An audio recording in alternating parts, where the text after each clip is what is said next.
वो अब जब आप सब कुछ जान चुके हैं, आपसे छुपाने का कोई फायदा नहीं है। बेटा, मैं तुमसे बात करने के लिए खास तौर पर घर से बाहर आया हूँ। अदील और तुम्हारी अम्मी को नहीं पता, लेकिन मुझे तुमसे चंद जरूरी बातें करनी है। जी कहिए अबू। बेटा, अगर तुम वहां रहना चाहती हो तो 100 बिस्मिल्लाह।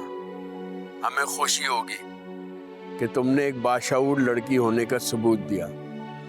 समझदार लड़कियां ऐसी होती हैं जो अपना घर बसाए रखती हैं, इसी में उनकी बका और इज्जत है।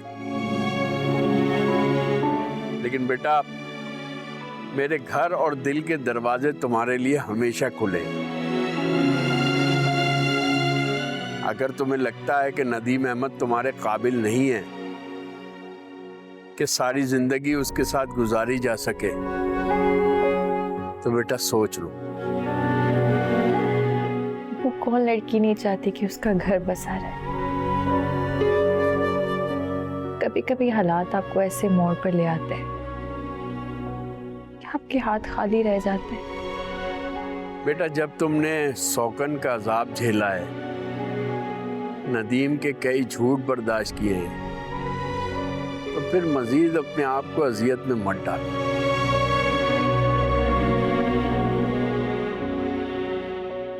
जब वो दूसरी शादी कर सकता है तो बेटा वो तुम्हें कभी भी छोड़ सकता है।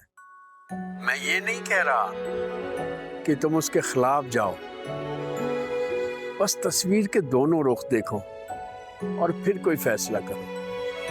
अबू बस आप मेरे हक में दुआ करें। आपकी दुआ तो औलाद के नसीब बदल देती है,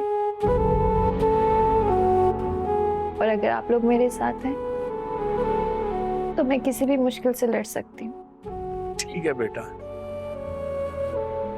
अल्लाह तुम्हें खुश रखे।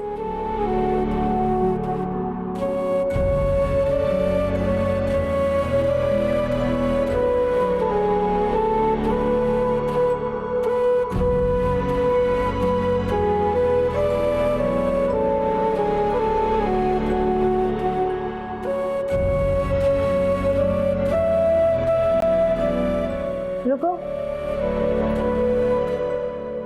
कहाँ जा रही हो? अब तो तुम्हें पता चल ही गया है कि हमारा आपस में भी कोई रिश्ता है। पहले तो मैं नदीम की कजन थी, इसलिए हमारा आपस में कोई रिश्ता नहीं बन रहा था। कुदरत का खेल तो देखो, उसने हम दोनों को सौकन बना दिया।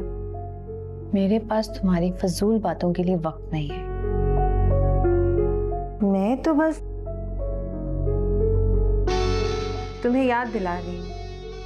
मुझे तुम्हारी कोई बात नहीं सुननी, हटो मेरे रास्ते से। रास्ते से तो तुम्हें हटना होगा दुआ।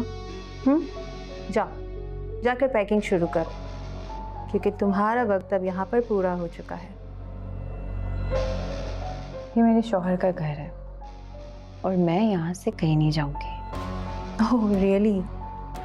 लेकिन क्या है ना कि अब बीच में दीवार खड़ी हो गई है, जोर लगाना बंद कर दो।